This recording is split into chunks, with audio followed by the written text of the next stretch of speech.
Bonjour et bienvenue dans la deuxième vidéo de la série des leçons sur les tableurs.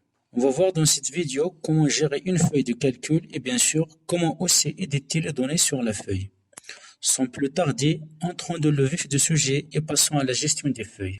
On a vu de la première vidéo qu'un document Excel est composé d'un ensemble de feuilles de calcul. D'ailleurs, on utilise le terme classeur pour désigner un document Excel. Un classeur Excel est composé par défaut de 3 feuilles. Pour accéder à une feuille, il suffit de cliquer sur son onglet ici.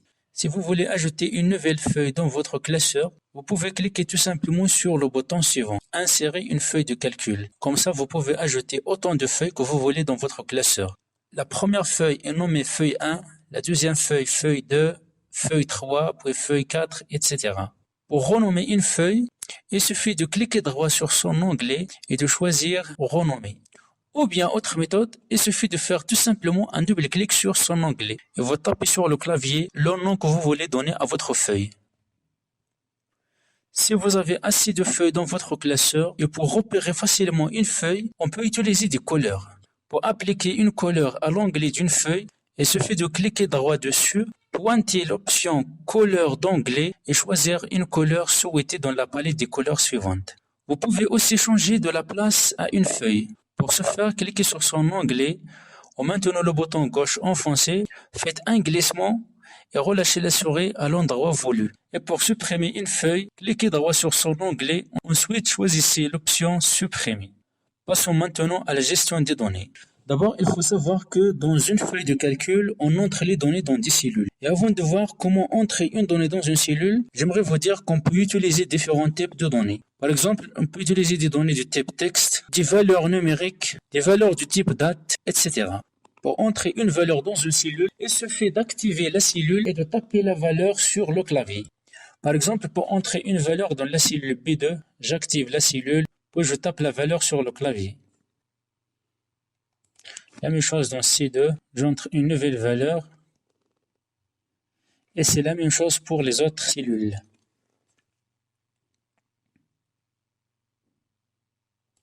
Juste une remarque, comme vous le voyez très bien, les valeurs du type texte sont par défaut alignées à gauche de la cellule. Par contre, les valeurs numériques ou les valeurs de type date sont par défaut alignées à droite de la cellule. Pour modifier le contenu d'une cellule, on a deux méthodes. Soit on fait un double clic sur la cellule et on ajoute les modifications, ou bien on active la cellule et on modifie la valeur dans la barre de formule. Et pour supprimer une valeur, il suffit d'activer la cellule contenant la valeur et taper sur la touche supprimer sur le clavier. Maintenant, si vous voulez faire un retour à la ligne volontaire dans une cellule, on utilise la combinaison des touches Alt plus Entrée.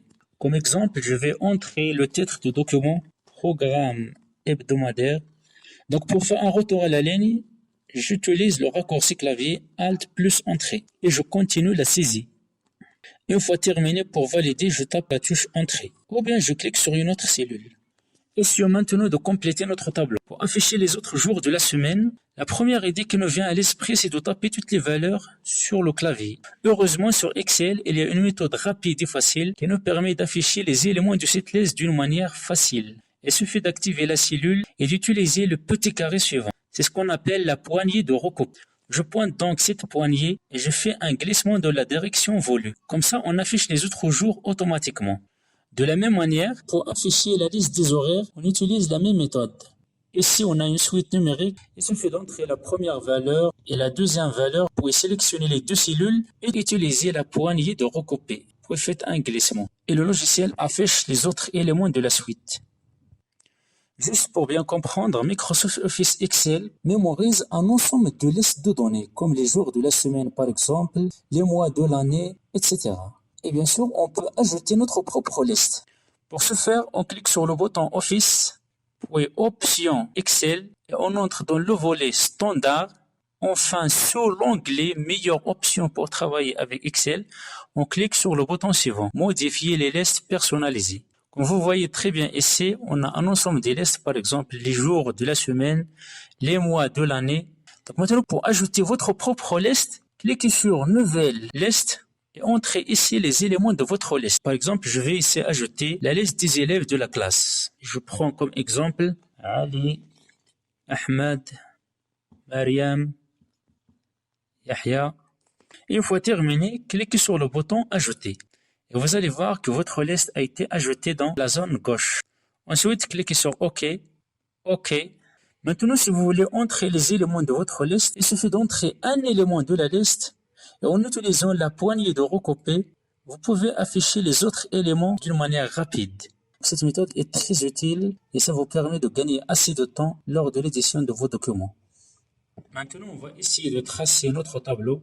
On sélectionne les cellules qui constituent notre tableau et dans le ruban, sur l'onglet Accueil, Groupe Police, on utilise l'outil suivant. Donc, il s'appelle bordure. Ça nous permet d'ajouter les bordures du tableau. Donc, vous pouvez ajouter par exemple la bordure inférieure, seulement la bordure supérieure, seulement, etc. Donc, dans notre cas, on veut un tableau. On va choisir l'option suivante, toutes les bordures. On peut aussi ajouter des lignes et des colonnes dans notre feuille. Par exemple, si vous remarquez très bien, donc sur mon exemple, mon tableau est collé au bord de la feuille. Donc, pour ajouter par exemple une nouvelle colonne à gauche, il suffit de cliquer avec le bouton droit sur la lettre de la première colonne et de le menu contextuel, choisir Insertion. Et comme vous voyez très bien, une nouvelle colonne est ajoutée avant le tableau. Si vous voulez par exemple ajouter 2 colonnes ou bien 3 colonnes, il suffit de sélectionner 3 colonnes, puis clic droit, Insertion. Voilà, maintenant, donc, 3 colonnes sont ajoutées d'un seul coup. On peut faire la même chose pour les lignes. Par exemple, pour séparer le titre avec le tableau, donc je vais ajouter une ligne avant la deuxième. De la même manière, bouton droit sur le numéro de la ligne cette fois, pour Insertion. Même chose pour ajouter plusieurs lignes. Par exemple, je vais ajouter 2 lignes avant le titre. Je sélectionne les 2 premières lignes, bouton droit, Insertion. Maintenant, on va voir le dernier point, c'est comment fusionner des cellules. Lorsqu'on parle de la fusion des cellules, ça veut dire réunir un ensemble des cellules de manière à obtenir une seule. Par exemple, pour fusionner les 3 cellules suivantes, je sélectionne les 3 cellules et je vais dans l'onglet Accueil, Groupe Alignement, et je clique sur le bouton Fusionner et Centrer. Voilà, les 3 cellules sont fusionnées. La même chose, par exemple, ici. Je sélectionne donc un ensemble de cellules et je clique sur fusionner.